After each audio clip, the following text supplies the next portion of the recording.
Meanwhile, our first guest is no stranger to our set. Dr. Audrey Gusky is with us this morning, and Audrey's going to help us to get our college freshmen up and moving and ready for their first big day of school.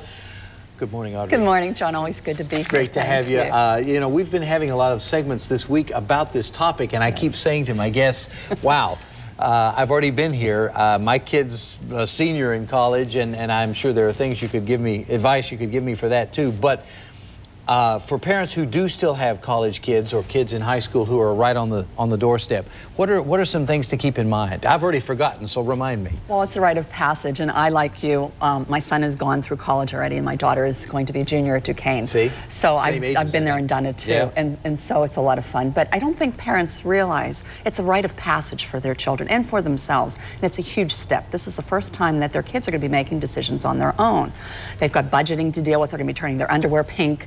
You know, they'll probably be, you know, dealing with a lot of things, roommates, relationships, those types of things. Meals on their own? Meals on their own, all these decisions. You obviously don't want to get the freshman 15, so you need to advise your children on nutrition as to eating and having good eating habits. You have to be careful with the budget. A significant number of students, when they start college, tend to overextend themselves because they don't understand how to operate credit cards. Well, and one of the guests that we had on yesterday or the day before, Audrey, was telling us and reminding us that as of 18, you're an adult in this country, and basically, other than being able to drink, which is still illegal until 21, you've got all the regs and the responsibilities Absolutely. of a 50-year-old. So you got to be careful. You can pile up debt and have bad credit for the rest of your life as an 18-year-old. And that happens very easily with college kids because they're not used to budgeting themselves. So my advice to parents is maybe don't give them a credit card or an open checkbook, but give them a prepaid Visa or MasterCard, a debit card, so that way they have so much money. They know they have so much this week for pizza and for books. I also advise parents to advise their kids to buy the books. A lot of times books are extremely expensive. We've seen a lot of articles in newspapers lately. It's outrageous.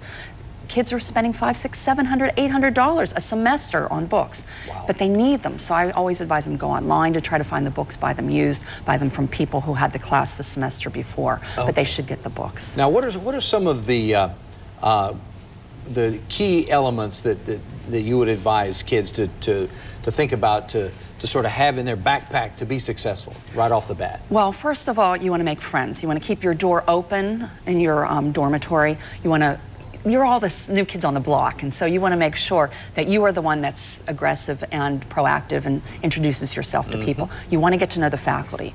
In most schools, faculty are very accessible. At Duquesne, our doors are always open, and you want to make sure that you get to know us, because that way we'll remember you this semester, next semester, and perhaps in the future when you're looking for jobs. That's very important. And you encourage kids to be outgoing both with the administration, with the faculty, and with fellow students. Absolutely. Why? Because is there a fear, Audrey, that they might go into a shell and just sort of disappear? Well, kids don't want to over-socialize, but they don't want to under-socialize, John. And so what you want to do is make sure that they try all these experiences. A lot of times you've got kids coming in with a boyfriend or girlfriend. We also encourage them to maybe have other relationships as well. Branch out a little bit? Yeah, because you want to keep all your options open. You want to get to know people. Because college, as we all know, isn't just sitting in the classroom learning. It's a whole new social experience, and it's really blossoming out. And as I said, it's a rite of passage. It's becoming an adult. And so you want to keep all of those doors open. What are a couple of the biggest mistakes that kids make and they need to avoid at all costs? Well, it's not an extension of high school. College is significantly harder. It's going to take a lot more work. I always advise students, if at all possible, don't work if you don't have to. Because if you're it's like very demanding, and as a result, you may have a devastating effect.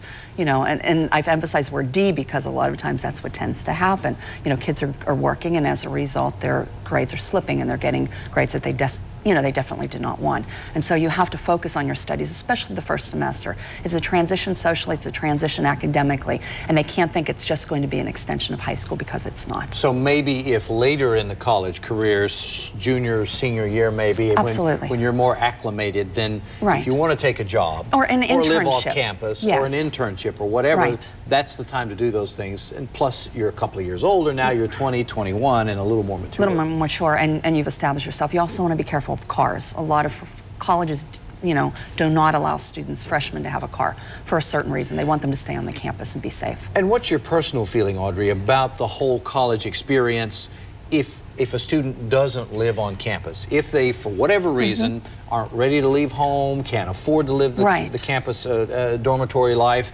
do they still get the college experience as a homebound student or as a commuter? Absolutely, and they really should, John. This is extremely critical, and I'm glad you brought this up, because just because you're a commuter student doesn't mean you're going to be missing out on all the fun of the students who are living on the campus. Duquesne is a wonderful commuter program. A lot of schools do.